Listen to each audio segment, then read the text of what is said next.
Hey, FAXPLORERs. Have you ever wondered just how fast a sneeze really is?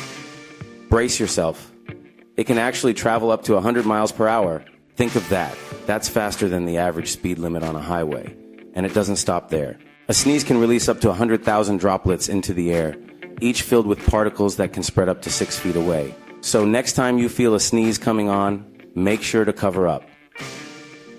Fun fact: the urge to sneeze is triggered by a special part of our brain called the sneeze center, which coordinates muscles in your throat, chest, and face. Science, right?